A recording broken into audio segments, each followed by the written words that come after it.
स्वागत है आप सभी के एसएससी क्लासेज में। आज हम प्रश्नावली 12.2 के बचे हुए सवालों को देखेंगे।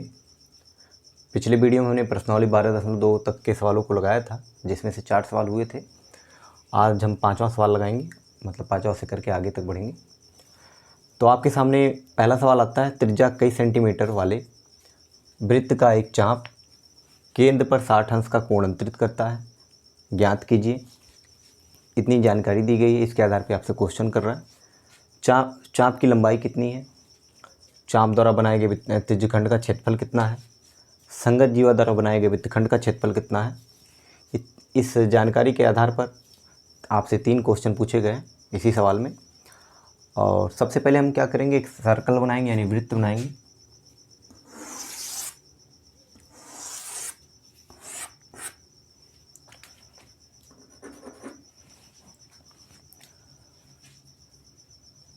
इस पर एक चाप है जो केंद्र पे 60 अंश का कोण बना रहा है। मान लीजिए एक चाप हम इस पे ले लेते हैं।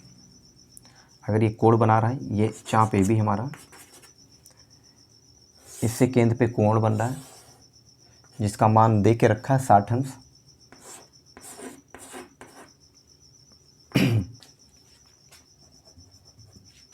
साठ अंश दिया है और आपसे साथ ही साथ 21 सेंटीमीटर त्रिज्या की लंबाई दे रखी है। यहाँ से यहाँ तक 21 सेंटीमीटर दिया है। आपसे ये लंबाई पूछी जा रही जो जिस पे अब मैं चाक चलाने वाला हूँ। यहाँ से यहाँ तक की लंबाई आपको बताना है। यही चाप ए बी है, इसकी लंबाई हमको बताना है। पहला क्वेश्चन का जवाब वही होगा जो ए बी की लंबाई होगी हमारी। तो इस सवाल में हमको ए बी की लंबाई बतानी है। पहला जो सवाल आपके सामने है, चाप ए बी की लंबाई। तो चलिए पता करते हैं चाप ए बी की लंबाई कितनी है।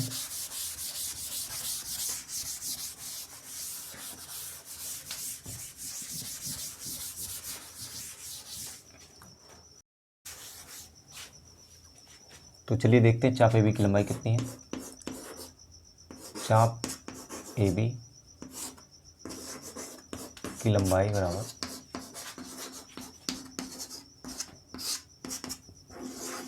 θ/360 2πr। ये जो इस चाप की लंबाई का सूत्र होता है θ/360 गुणे 2πr। और इसमें थीटा मैंने पहले भी बताया, पहले की क्लासों में। थीटा जो होता है ये केंद्र पे बना हुआ कोण होता है। चाप के द्वारा बना हुआ कोण ये जो है 60 अंश है, यही हमारा थीटा का मान है। इसलिए थीटा की जगह पे हम 60 रखेंगे और पाई का मान 22/7 यहाँ पे लेना है। और आर का मान यहाँ आपको पता है, दे के रखा है। आर मतलब त्रिज्या 21 सेंटीमीटर। 21 सेंटीमीटर ये कट जाएगा आपका, ये पूरा इसे कट जाएगा 1/6। और ये बचा आपका 2 × 22 × 3, 2 × 22 × 3। ये 3 से आप इसको काटेंगे 2 हुआ, और इस 2 को काटेंगे आप, ये ख़त्म। केवल 22 बचा है ऊपर, और नीचे समझिए 1 बचा। ये आपका 22 सेंटीमीटर इस चाप की लंबाई है। तो हमारा जो चाप की लंबाई है, हमने देखा फार्मूला लगाया और 22 सेंटीमीटर रिजल्ट आया। यानी जो हमारे चाप ए बी की लंबाई है वो 22 सेंटीमीटर ही है।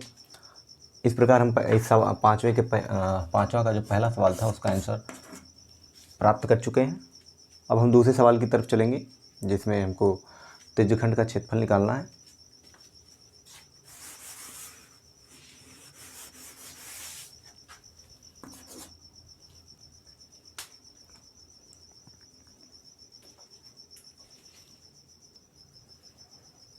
आपने एक बार देख लिया होगा सवालों को। अब चलते हैं आगे दूसरे सवाल की तरफ। 5वां का दूसरा सवाल है।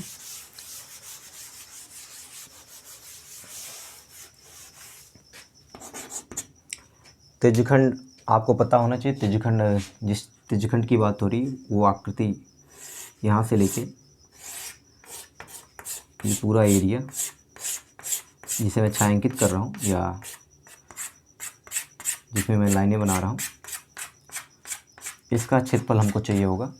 और यहाँ से यहाँ तक कि ये आपको पता है, इसी आकृति को हम त्रिज्यखंड बोलते हैं। और इसके लिए सीधा सूत्र है आपके पास, इसको हमने ओ मान लिया।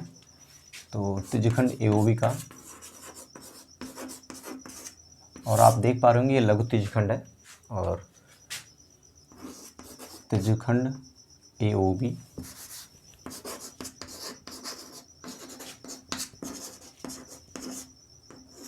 का क्षेत्रफल बराबर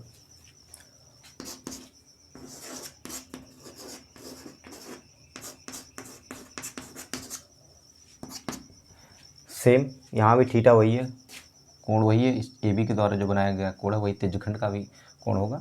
और ये भी यहाँ भी यानी थीटा 60 ही होने वाला है। पाई का मान 22/7 लेना है, R का मान 21/21, यहाँ स्क्वायर है इस वजह से यहाँ 21 2 बार आएगा, क्यूब होता तो 3 बार आता, एक बार होता तो एक ही बार 21 लिखते।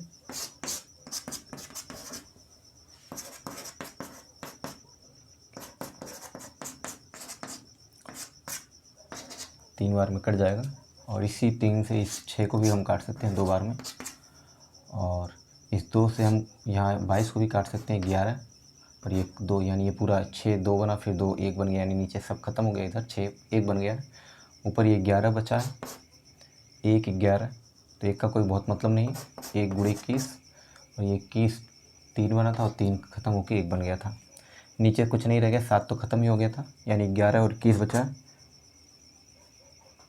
231, और ये क्षेत्रफल है तो यहाँ क्षेत्रफल है तो आप सेंटीमीटर स्क्वायर लगाएंगे।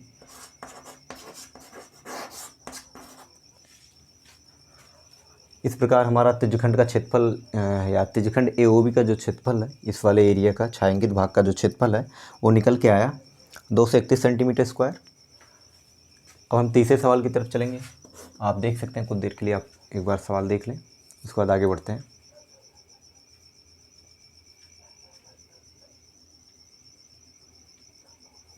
तो चलिए चलते हैं अगले सवाल की तरफ, जिसमें हमको वृत्तखंड निकालना है, इसी 5वें के तीसरे सवाल की तरफ, जिसमें हमको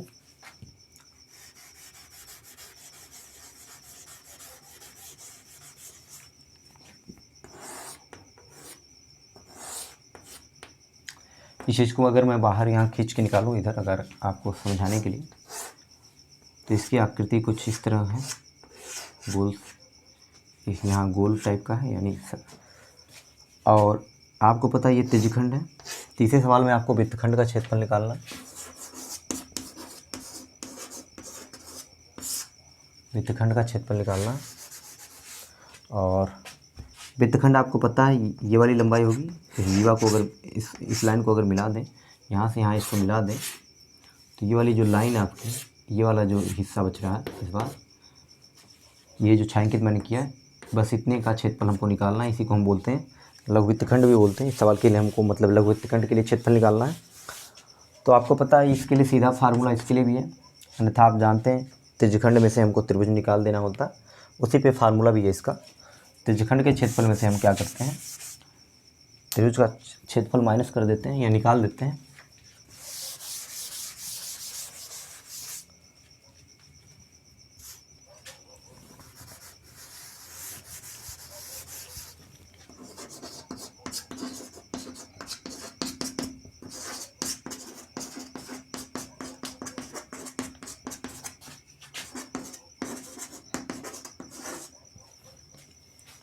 ये इसके लिए फार्मूला होता, कई बार हम करते आ रहे हैं, और मैंने इसके बारे में बताया था ये फार्मूला कैसे बना, पहली वीडियो पे बनाया था, पहले सारे कॉन्सेप्ट पे हमने बात की थी।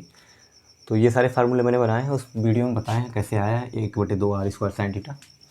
थीटा यहाँ भी दिख रहा है, थीटा यहाँ भी है, आपको अब तो पता चल गया होगा थीटा 60 ही रहने वाला, वहाँ भी 60 ही रहेगा। तो 60/360 गुणे 22/7, R का मतलब R² है तो 2 बार 21/21, -1/2 21/21 साइन थीटा साइन 60,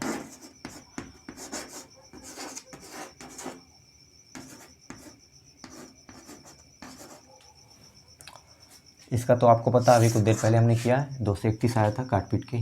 ये भी हमने किया था। तो इसको हम एक लिख ले रहे हैं, आप करके भी देखेंगे, फिर से वही काम करना पड़ेगा। 2 से 31 आएगा।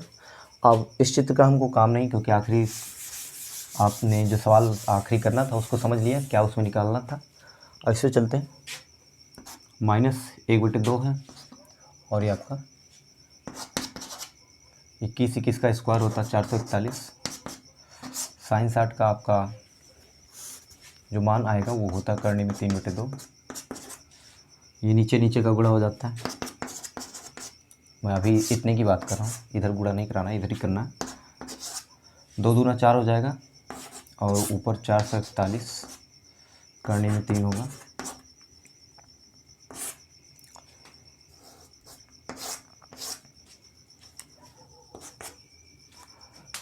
ये इस सवाल का आंसर होने वाला है। अगर आप चाहें तो इसको और सिंपलीफाई करना चाहें तो कर सकते हैं। फिलहाल इस चैप्टर के सवालों में अक्सर सवाल फ्रैक्शन भी आया है, और इसको ऐसे ही रहने देंगे। क्षेत्रफल है तो यहाँ पर सेंटीमीटर स्क्वायर लगा लेंगे। बाकी अगर आप आगे जाना चाहते हैं तो कर्डिव 3 का मान आपको पता होना चाहिए, या फिर 4 का एलसीएम ले लीजिए। लेने के बाद में कर्णी का 3 मान रखकर गुणा भाग करके आप इसको सॉल्व कर सकते हैं आगे भी। तो चलते हैं अब अगले सवाल की तरफ, क्वेश्चन नंबर 6 की तरफ। आप देख लें एक बार सवाल को।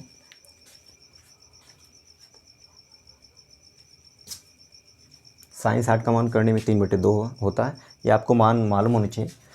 sin 0 का मान, sin 30 का मान, sin 45 का मान, sin 60 का मान और sin 90 का मान, इन सब के मान आपको पता होने चाहिए। और केवल साइन का ही नहीं, cos tan बाकियों का भी 6 जो त्रिकोणमितीय अनुपात हैं उन सब के मान आपको पता होने चाहिए।